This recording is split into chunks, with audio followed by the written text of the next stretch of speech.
पूरा दुकानदार समाज डरा हुआ है। क्यों डरा हुआ है वो मैं वीडियो में आपको आगे बताता हूँ। तो आपने आज के इस वीडियो में क्लिक किया है तो आप भी दुकान चलाते होगे या फिर इन फ्यूचर बिजनेस या दुकान करने वाले होगे। तो दोस्तों आज के टाइम में बिजनेस करना डिफिकल्ट तो है ही, पर जो कंटेंट क्रिएशन और प्रोडक्ट डिस्प्ले कैसे करना है वो जानता है, उसको बिजनेस करने में थोड़ा कम डिफिकल्टी फेस करना पड़ेगा। आपको एक एग्जांपल से समझाता हूँ। टेक बर्नर का नाम तो आपने सुना ही होगा। वो पहले गैजेट और इन्फॉर्मेशन के वीडियो बनाता था और उसकी फेस वैल्यू और फॉलोवर्स के दम पर उसने ओवरलेज नाम की कंपनी चालू कर दी और आज अच्छा खासा प्रॉफिटेबल बिजनेस चलाता है। तो आने वाले टाइम में यही होने वाला है। अगर आप अपनी प्रोडक्ट को सही से डिस्प्ले नहीं कर पाए तो आपको प्रोडक्ट बेचने में परेशानी होगी। और आज पूरा डिजिटल युग आ गया, इसीलिए सब दुकानदार डरे हुए हैं।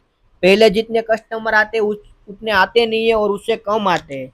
सब ऑनलाइन सब परचेस करते हैं और इस ऑनलाइन के जमाने में पूरा इम्पैक्ट रिटेल बिजनेस पर पूरा पड़ा है। तो आपको भी आने वाले टाइम में बिजनेस चालू करना है, कुछ नया करना है, तो आपको कंटेंट क्रिएशन सीखना पड़ेगा और प्रोडक्ट डिस्प्ले कैसे करना है वो सीखना पड़ेगा। तो ही आप अपने बिजनेस को नेक्स्ट लेवल पर लेके जा सकते हो। तो मैंने भी चैलेंज लिया है कि मैं अपनी दुकान के साथ साथ कंटेंट क्रिएशन और अपने सेल्फ इम्प्रूवमेंट के लिए काम करूंगा और आने वाले टाइम में व्लॉगिंग करूंगा और मैं अपने व्लॉगिंग के जरिए अपना प्रोडक्ट पहुंचाऊंगा। तो अगर आपको भी बिजनेस करना है और आपको भी हमारी जर्नी में जुड़ना है और हमारे वीडियो देखना है तो आप हमारे चैनल को सब्सक्राइब जरूर कर लेना। तो आज के वीडियो में बस इतना ही, मिलते हैं नए व्लॉग में।